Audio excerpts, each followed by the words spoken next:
Hi friends, முசு கீரையை ஒரு 4 வாட்டி தண்ணியில் போட்டு அலசிட்டேன். இப்போ மிக்ஸி ஜாரில் போட்டு அரைச்சிடலாம்.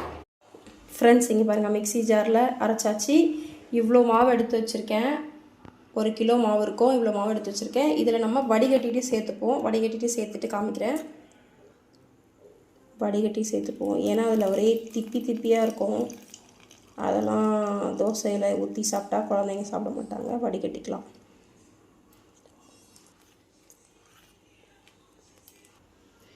வாழ்நாளில் இந்த கீரையெல்லாம் நான் காசு கொடுத்து வாங்கினாலே கிடையாது. அங்கங்கே வேலியில் அதில் அப்படி இருக்கும். இப்போ இதெல்லாம் காசு கொடுத்து வாங்கி சாப்பிட்ற அளவுக்கு ஆயிடுச்சு.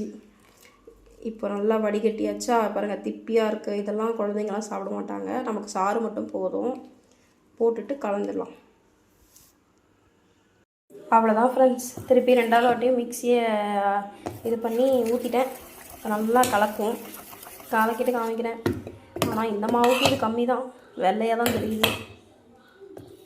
கீரை கம்மியாக கிடச்சிது ஃப்ரெண்ட்ஸ். கரெக்டாக தான் இருக்கும். அப்புறம் ரொம்ப இதுவாக இருந்தாலும் பசங்க சாப்பிட மாட்டாங்க.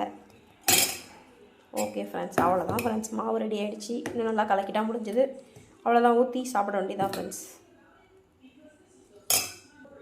அவ்வளோதான் ஃப்ரெண்ட்ஸ், நல்லா கலக்கியாச்சு. நல்லா பாருங்கள், க்ரீனாக வந்துருச்சு. இது கரெக்டாக தான் இருக்குது. 1 கிலோ மாவுக்கு கரெக்டாக தான் இருக்குது. இதே இப்போ தோசை ஊற்றி சாப்பிட வேண்டியதான் ஃப்ரெண்ட்ஸ். இந்த மாதிரி செஞ்சு நீங்களும் சாப்பிடுங்க ஃப்ரெண்ட்ஸ், நல்லாயிருக்கும். Bye friends. முசு தோசைக்கு தேங்காய் சட்னி ரெடி பண்ணி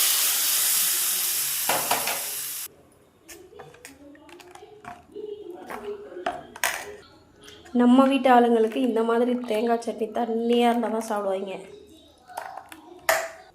அவ்வளோதான், தேங்காய் சட்னி ரெடி ஆகிடுச்சு. இப்போ தோசை ஊற்றிடலாம்.